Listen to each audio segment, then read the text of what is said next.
JEE mains 2026 में बहुत ही प्यारा क्वेश्चन पूछा है ये जेई वालों ने। क्वेश्चन के अंदर पूछा है the number of strictly increasing function from F the set, एक सेट आपको दिया 1 2 3 4 5 6 और दूसरा सेट है 1 2 3 4 5 6 7 8 और 9। From this set to this set number of strictly increasing function चाहिए, जबकि f i is not equals to i दे रखा है। ठीक है, तो हम क्या कर सकते हैं कि हम f1 स्ट्रिक्टली इंक्रीजिंग बनाना है तो 1 तो हम ले नहीं सकते, तो f1 मैंने 2 अलॉट कर दिया। पहला केस कि 1 को मैंने 2 अलॉट कर दिया, तो बाकी 5 इन 5 यहां से कनेक्ट होंगे।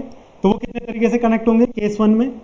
तो केस 1 में कनेक्ट होंगे वो, इधर कितने एलिमेंट बचे? 3 3 6 और 1 7। 7 के लिए यहाँ 5 है तो 7 में से कोई 5 चुने जाएंगे और उनको अरेंज करने का तरीका वही होगा कि अगर 2 4 से कनेक्ट है तो 3 आगे ही कहीं कनेक्ट होगा, इसलिए इसको अरेंज नहीं करेंगे, हम सिर्फ सिलेक्शन करेंगे। 7 में से 5 अरेंज करने का तरीका एक ही है कि छोटे से बड़े की तरफ हो। फिर केस 2 में अगर आप f1 को 3 अलॉट कर देते हो, f1 को अब की बार आपने क्या अलॉट कर दिया? 3 अलॉट कर दिया। और अगर 3 अलॉट करोगे तो अब क्या होगा कि आप 2 को 1 अलॉट नहीं कर सकते, इंक्रीजिंग नहीं बनेगा।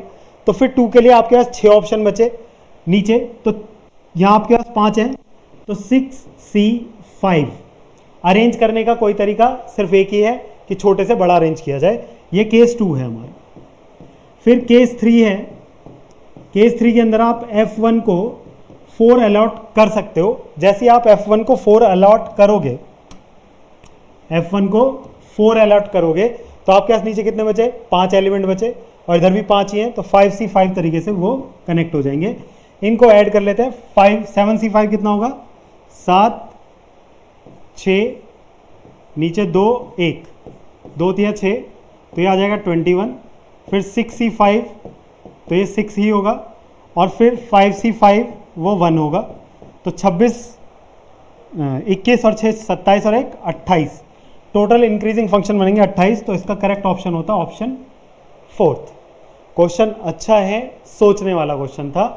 अगर क्लिक करता तो बहुत जल्दी हो जाता और क्लिक नहीं किया होगा तो बहुत समय लग गया होगा कई बच्चों को, और हो सकता है कई बच्चों ने अटैम्प्ट भी ना किया हो।